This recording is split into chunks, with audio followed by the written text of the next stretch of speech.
দেখো আজ কতগুলো টগর ফুটেছে, খুব সুন্দর। আর বেশ কতগুলো অপরাজিতা ফুটেছে, আর ফুটেছে গোটা কয়েক নয়নতারা। ছাদে এসে প্রথমে এই ফুলগুলো দেখলেই আমার মনটা খুব ভালো হয়ে যায়। মনে হয় যে আজ গোপালের পায়ে বেশ গাছের কতগুলো ফুল দেওয়া যাবে। রোজ তো আজকাল এতগুলো ফুলও ফোটে না, তাই জন্যে আর কি এই আনন্দ। হ্যালো বন্ধুরা, গুড মর্নিং।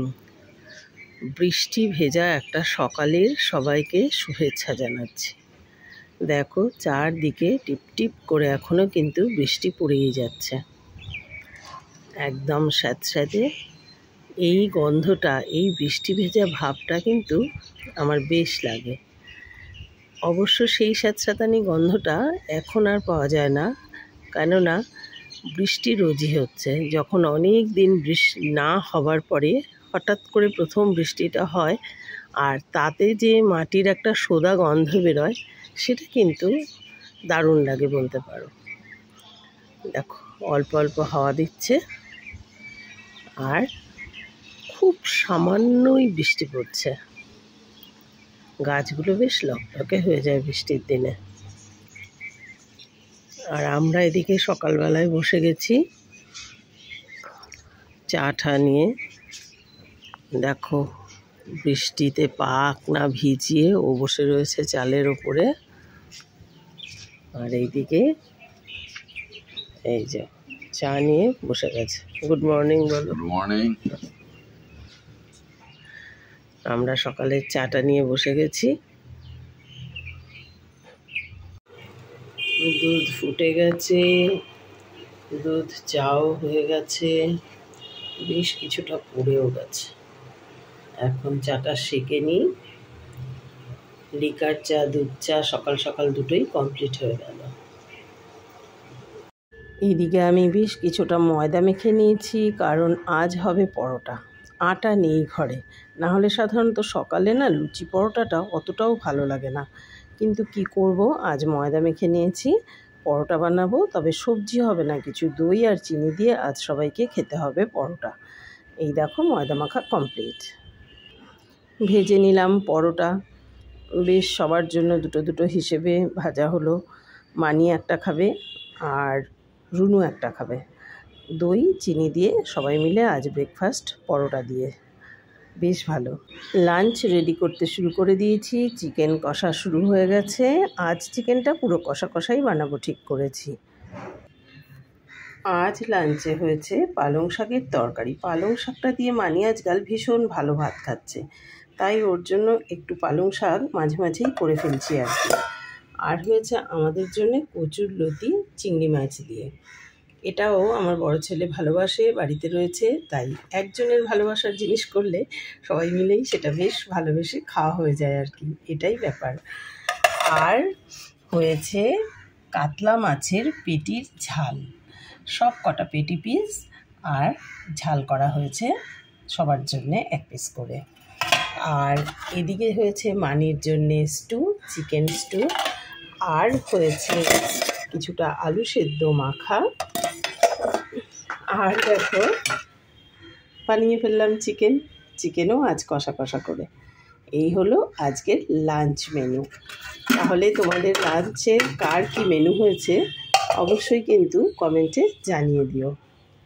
রান্নাবান্না কমপ্লিট করেই আজ ভাবলাম ছাদটা একটু পরিষ্কার করা দরকার।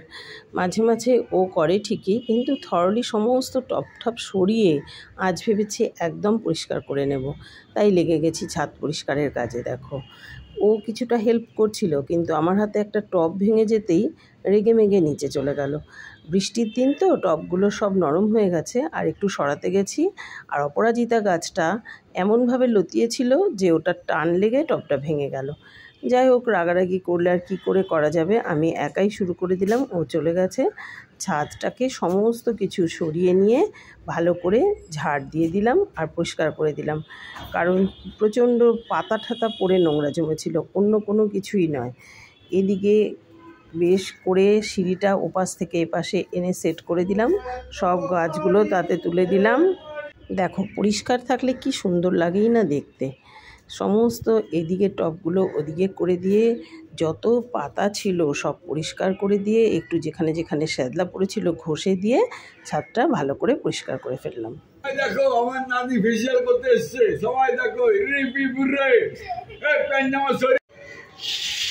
বাবা দেখো মানি ফেসিয়াল করছে, আবার বডিতে কি করা হচ্ছে রে? স্পা হবে নাকি তোর?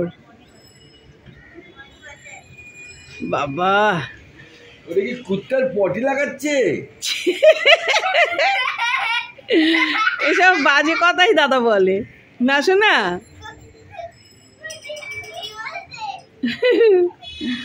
ও আয় আয় তাড়াতাড়ি কফি বানাচ্ছি। কি লাগাচ্ছ গো? দুধের স্বর। আমি আর দুধ দেবো না, শোনো গুড়িয়া, আমি আর দুধ দেবো না এখান থেকে। বলে আমি 1 প্যাকেট করে ঠাম্মার থেকে নিয়ে এসে লাগিয়ে নেবো, সুন্দর হব। আমি আর দুধ দেবো না খেতে। বল তোমার দিতেই হবে না, আমার পাপা আছে না। দুধ দেবো না আমি।